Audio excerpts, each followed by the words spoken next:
ममता के घर में जाकर उसको हराना।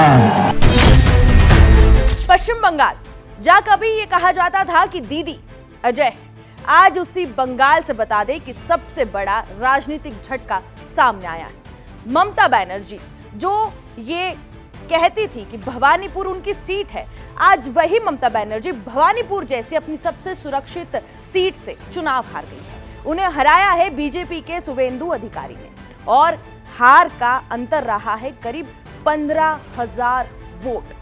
भवानीपुर सिर्फ एक सीट नहीं थी, ये ममता बनर्जी का पावर सेंटर था। उनकी राजनीतिक पहचान का सबसे मजबूत किला इसे माना जाता था और उसी किले का गिरना ये बताता है, ये कहता है कि इस बार हार सतही नहीं सिस्टम लेवल पर हुई है। याद कीजिए नंदीग्राम, जब ममता बनर्जी वहां से हार गई थी तब इसे एक अपवाद माना गया, लेकिन भवानीपुर की हार ने यह साफ कर दिया है और एकदम क्लियर कर दिया है कि अब ममता बनर्जी की जमीन, ममता बनर्जी की चुनावी जमीन जो है वो खिसक चुकी है। अब सवाल यह है कि ऐसा क्या हुआ। आइए इसे 5 ठोस कारणों से समझते हैं।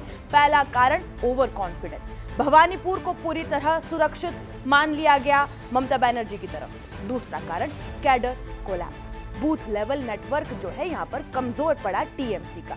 तीसरा कारण अर्बन एंगर, शहरी वोटर का साइलेंट गुस्सा इस वक्त सामने आया इस चुनाव में।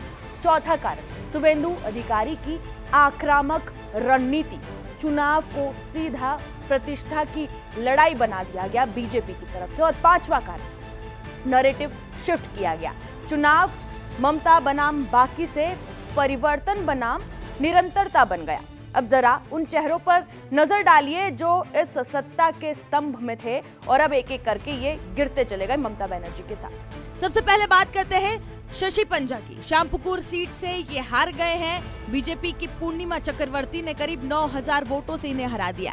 इसके बाद मोलोई घटक आसनसोल उत्तर से ये हार गए हैं। बीजेपी उम्मीदवार ने बता दें कि करीब 11,000 वोटों से इन्हें मात दी है। इसके बाद सिद्दीकुल्ला चौधरी अपनी सीट से हार गए हैं। बीजेपी के सईकत पंजा ने करीब 8,000 वोटों से इन्हें हराया है। इसके बाद सुजीत बोस विधाननगर सीट से हार गए हैं। बीजेपी के शारदवत मुखर्जी ने करीब 10,000 वोटों से इन्हें हराया। इसके बाद अतिन घोष काशीपुर बेलगछिया सीट से करीब 3,000 वोटों से ये हार गए हैं। अब सबसे बड़ा झटका कोलकाता में टीएमसी को लगा है। कोलकाता जो टीएमसी का सबसे मजबूत गढ़ माना जाता था, वहीं इस बार किला दरक गया।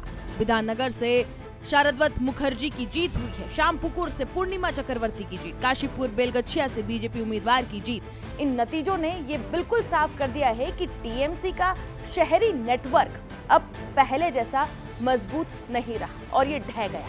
कोलकाता में टीएमसी के बड़े चेहरे एक एक करके हारते गए और बीजेपी ने शहरी वोटर में गहरी पेठ बना ली। अब अगर पूरे नक्शे को अगर हम ध्यान से देखें, उत्तर बंगाल हाथ से निकल गया टीएमसी के। मतलब बिल्कुल साफ है कि ये हार सिर्फ सीटों की नहीं है, पूरे सिस्टम के ढहने की एक बहुत बड़ी कहानी है।